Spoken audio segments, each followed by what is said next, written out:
on worldliness and retirement. I leap for joy whenever I receive letters from you, for they fill me with hope.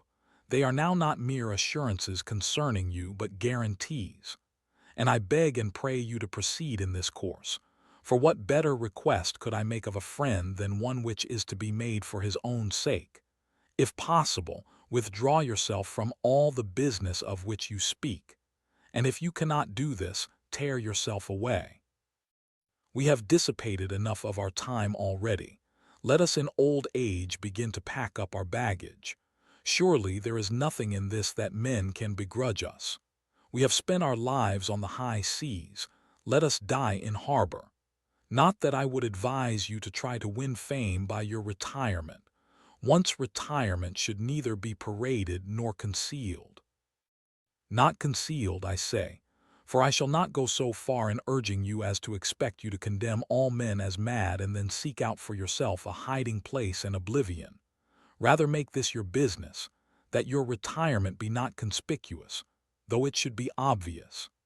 In the second place, while those whose choice is unhampered from the start will deliberate on that other question, whether they wish to pass their lives in obscurity, in your case there is not a free choice.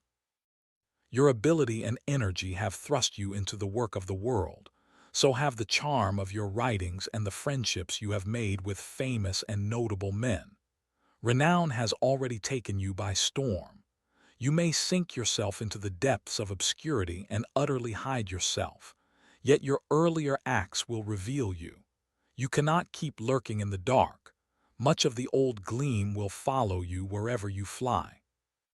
Peace you can claim for yourself without being disliked by anyone, without any sense of loss, and without any pangs of spirit. For what will you leave behind you that you can imagine yourself reluctant to leave? Your clients. But none of these men courts you for yourself. They merely court something from you. People used to hunt friends, but now they hunt pelf. If a lonely old man changes his will, the morning caller transfers himself to another door. Great things cannot be bought for small sums, so reckon up whether it is preferable to leave your own true self, or merely some of your belongings. Would that you had had the privilege of growing old amid the limited circumstances of your origin, and that fortune had not raised you to such heights. You were removed far from the sight of wholesome living by your swift rise to prosperity, by your province, by your position as procurator, and by all that such things promise. You will next acquire more important duties, and after them still more. And what will be the result? Why wait until there is nothing left for you to crave? That time will never come. We hold that there is a succession of causes from which fate is woven. Similarly, you may be sure there is a succession in our desires, for one begins where its predecessor ends. You have been thrust into an existence which will never of itself put an end to your wretchedness and your slavery. Withdraw your chafed neck from the yoke. It is better that it should be cut off once for all, than galled forever. If you retreat to privacy, everything will be on a smaller scale, but you will be satisfied abundantly. In your present condition, however, there is no satisfaction in the plenty which is heaped upon you on all sides. Would you rather be poor and sated or rich and hungry? Prosperity is not only greedy, but it also lies exposed to the greed of others.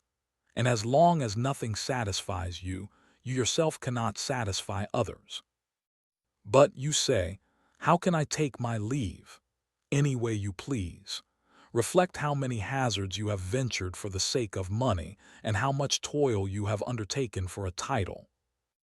You must dare something to gain leisure also, or else grow old amid the worries of procuratorships abroad, and subsequently of civil duties at home, living in turmoil and in ever-fresh floods of responsibilities, which no man has ever succeeded in avoiding by unobtrusiveness or by seclusion of life.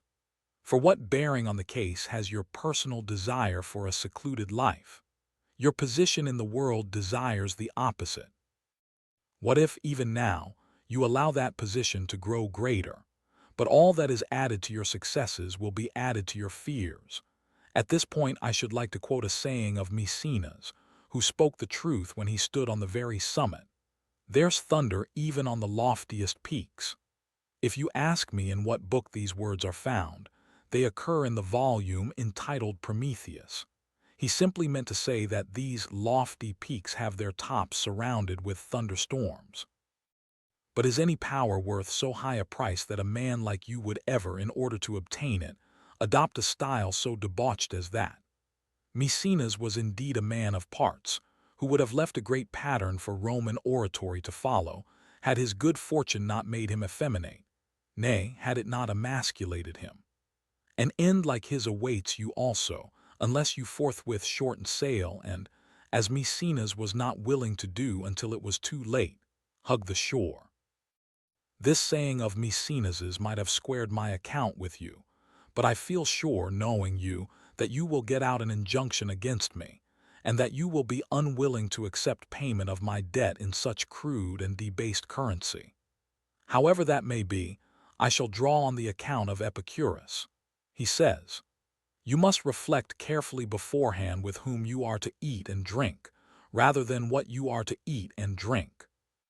For a dinner of meats without the company of a friend is like the life of a lion or a wolf. This privilege will not be yours unless you withdraw from the world. Otherwise, you will have as guests only those whom your slave secretary sorts out from the throng of callers. It is, however, a mistake to select your friend in the reception hall or to test him at the dinner table. The most serious misfortune for a busy man who is overwhelmed by his possessions is that he believes men to be his friends when he himself is not a friend to them, and that he deems his favors to be effective in winning friends, although in the case of certain men the more they owe, the more they hate. A trifling debt makes a man your debtor, a large one makes him an enemy. What, you say, do not kindnesses establish friendships? They do, if one has had the privilege of choosing those who are to receive them, and if they are placed judiciously, instead of being scattered broadcast. Therefore, while you are beginning to call your mind your own, meantime apply this maxim of the wise. Consider that it is more important who receives a thing than what it is he receives. Farewell.